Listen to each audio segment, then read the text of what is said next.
We sing in front of thousands and thousands of people every night. We change lives. You see him, Johnny? You can sing, you can shout, you can Yeah, this is a Christian story, and I know what you're thinking. Let's just skip to where our hero hurtles down the aisle and falls to his knees, cries, then stands up a problem-free man.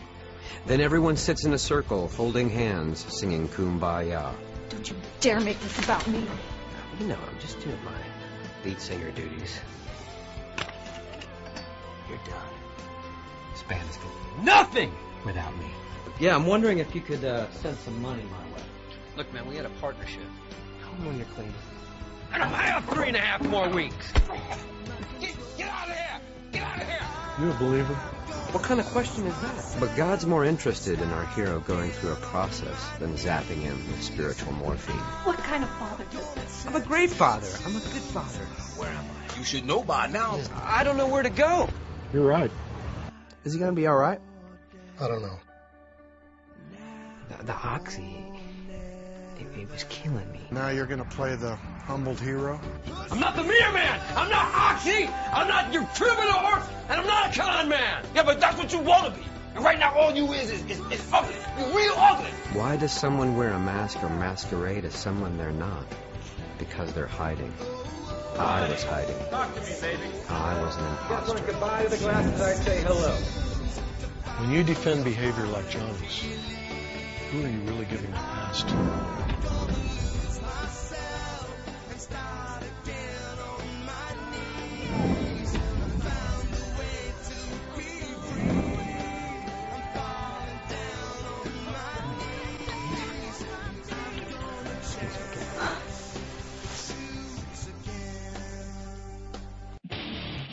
Special movie edition of MXTV. My name is Matt Mungle. We want to thank you guys for coming out. Thanks Tim for allowing us to come in and do this very special on-set version of MXTV. Right behind these doors, they're filming the new film called The Imposter, starring Kevin Max, Jeff Deo, Ariane Martin. We're going to take you behind the scenes, let you see how it all works. We're going to a real-life radio station to meet the morning people that are involved in this, real-life radio personalities involved in the movie. All this for you, behind the scenes, the crew, the acting, the film, all on this very special movie edition of MXTV.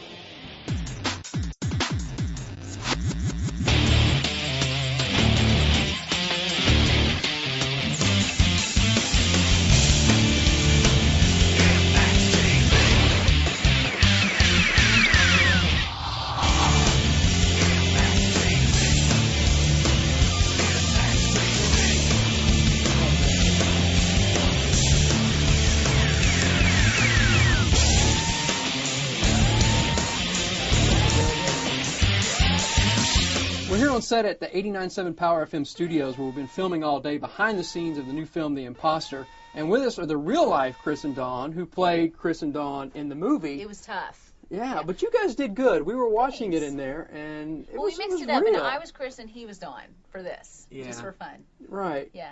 Explains the hat. I don't, yeah.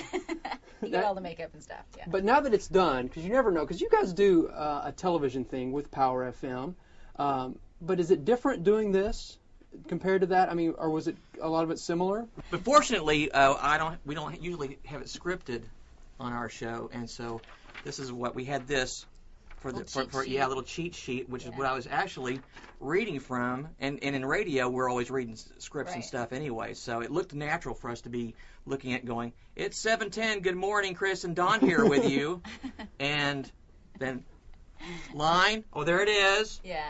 Yeah, right. It's incredibly intimidating. When we do the TV show, there's like 3 or 4 people, you know, and then when we do the movie, there's like 15 people, and and if you say your line, like even the slightest bit off, there's like all this pressure to do it exactly right for the movie. Right. That's the part to me that's really, really intimidating. Right, but then you realize though that everybody has to do it 100 times, so it's not like you're just like, I y'all suck. Shamelessly went and asked the director, "Are we okay? Are we okay? Are you sure?" Because so I was very, very insecure. Right. Now, how did you find out about the project? Did they come to you guys, or did you hear about it and go to them, or how did that all work?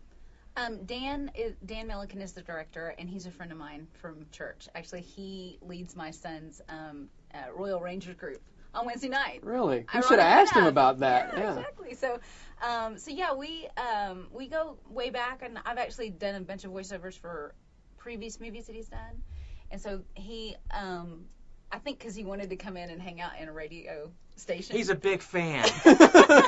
He kind of wrote this scene into the movie on purpose. So it was cool. Right, and that's great for you guys. Yeah, I mean, as it was far as the fun. station goes, and to be able to play yourselves. Yeah. And It is all in who you know, as Right. it turns out. Yeah. Right. So that's just exciting. I'm excited for you guys. I mean, what you in there doing? You guys did good, by the way. We were all in here watching you guys. And I taking don't remember pictures. any of it. It's all a blur. And I'll look back on it and go, oh God, what was that? Right. He refused to meet my eye too. That was another thing. I would look at him and he'd be like, you know. Which is real for the mornings. I guess so. Yeah. I tried to some, Right. but I was so afraid that I don't know, because it was all just flowing. Normally I was expecting for to be more close-ups and okay, say this line, then say that line, and then say that line, and I could look and memorize it like William Shatner. He would always just know one line at a time. Are you serious? Oh yeah. Oh gosh. So that's what I was expecting. Right. And then for him to go, okay, from the top, and so to do it over and over again from the top, and so I just kept holding on to this. Okay. Yeah.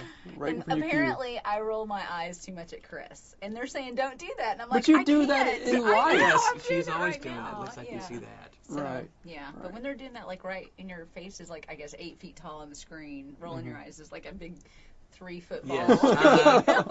So, whoops. It's like you're about to pass out, or Yeah. what it looks like. But I think it's a good call to use, because I hate in movies, in your roles and in musicians' roles, when they bring in people who they can be the greatest actors, but if they're not comfortable in a radio station or comfortable with a guitar, Yeah. I hate that. Yeah. So I think it was a good call to bring you guys in and have you play yourselves. Well, we're always open to new roles. Right. I don't want to ever do it again. It's 7:10. Good morning. Chris and Don here with you. And Chris has got a big story to tell you about. We've got a huge music news story coming out of Nashville this morning. It looks like Grand Design lead singer Johnny C. has left the band to pursue a different ministry direction. Don, I'm never sure exactly what that means. I think it's short for he wants to have his own solo career. Yeah, maybe. Well, so now what? They go out and find a new front man? Well, I mean, they could, but James Palmer's always been the main force behind Grand Design anyway. He's got a great voice. I think they should let James sing his own songs. Oh, he doesn't have that unique Johnny C. voice, though. Nobody has that voice. Well, we've got the full story on the website at 897powerfm.com. The question is, though, does this mean the end of Grand Design or the beginning of a new era for the band? Again, more stuff coming up on MXTV. Stay with us.